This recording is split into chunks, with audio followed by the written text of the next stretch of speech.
The success of any educational reform depends on the quality of the teacher, which in turn depends on the effective teaching learning process in a classroom.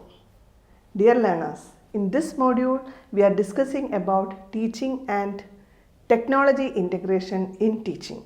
The National Policy on Education 1992 highlights the status of the teacher reflects the socio-cultural ethos of a society. It is said that no people can rise above the level of its teachers. A model of the teacher as a transmitter of knowledge is the traditional one and perhaps is most common. As per this model of teaching, the teacher as instructor selects what is needed from a well-established body of knowledge and passes this on to pupils. In contrast to such a teaching model, other teaching models stress the active participation of the pupil in the teaching learning process without minimizing the teacher's role. Jerome S. Broda speaks of teaching as revealing the structure of the discipline to pupils. The teacher teaches the concept and powers of inquiry to pupils, not merely dry and disconnected facts. Recent teaching models, inspired by the views of Carl Rogers, stress empathy, an unconditional positive regard of pupils, and a genuine sympathetic approach to pupils in promoting a favorable classroom which will facilitate interpersonal learning.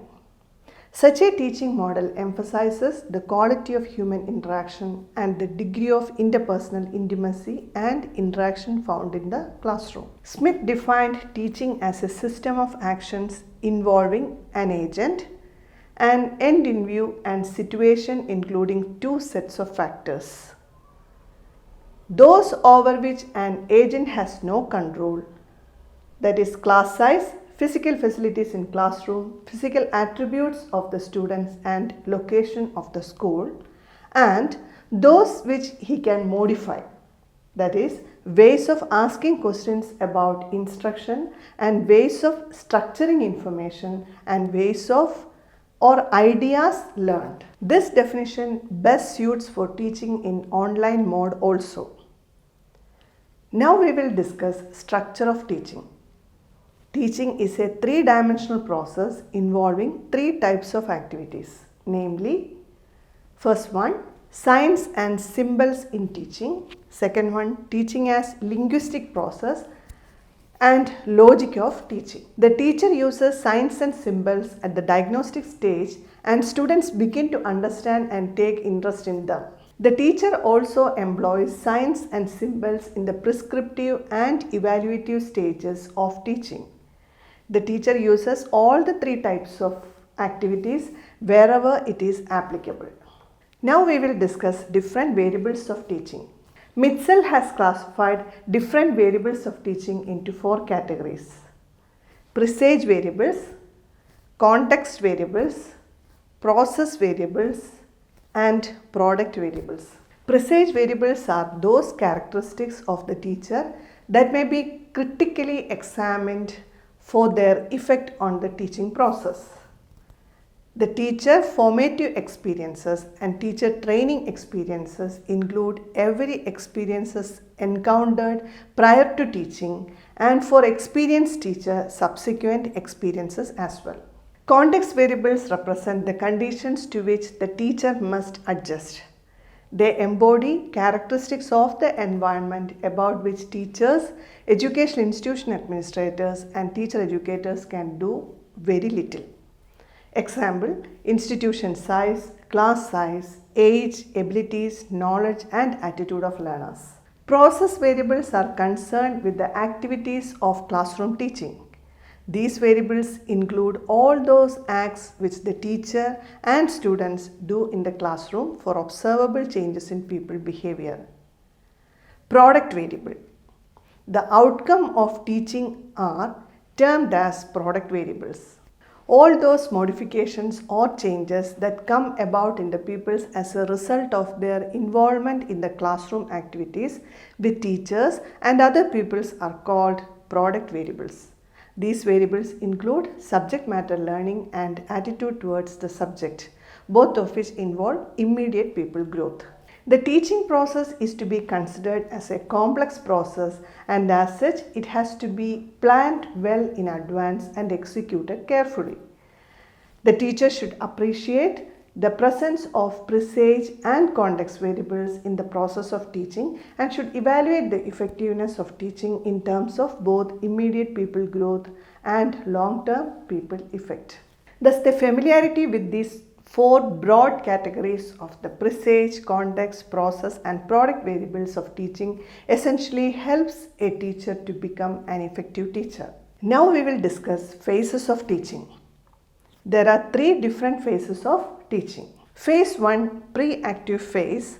The operations under this phase are fixing up the goals and content. In phase 2, that is interactive phase, the operations are diagnosis of the learner action and reaction. Last phase, phase 3, that is post-active phase, the operations include assessment using appropriate testing devices and feedback to teaching. The main focus of teaching is to bring desirable behavioral changes among the students.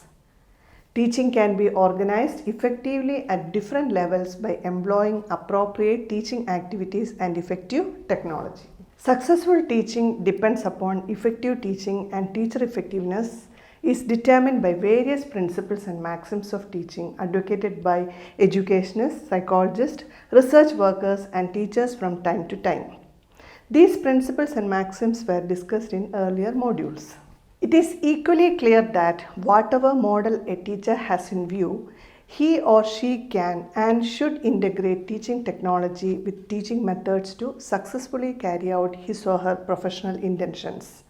And need for instructional technology becomes greater when teachers attempt to translate into practice teaching models in which learners' active participation is given particular emphasis. Technology can help with functions other than delivery of course materials. It can be used to assist in the design and development of teaching or instructional materials and training programs. All teaching should be developed using a systematic process, and the technology can assist with these processes.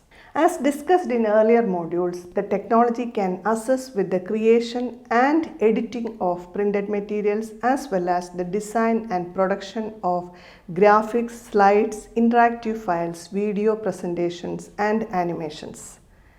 Again, different technologies can be used during the analysis, design, development, implementation and evaluation of complex teaching or instructional systems. Technology-based instructional development saves time and money in both the initial design stage and in the revision of teaching materials. Teachers are able to produce instructional materials in a shorter time at less cost, knowing that all appropriate teaching or instructional strategies have to be considered. So, dear learners, technology integration will make teaching more healthier, easier and joyful.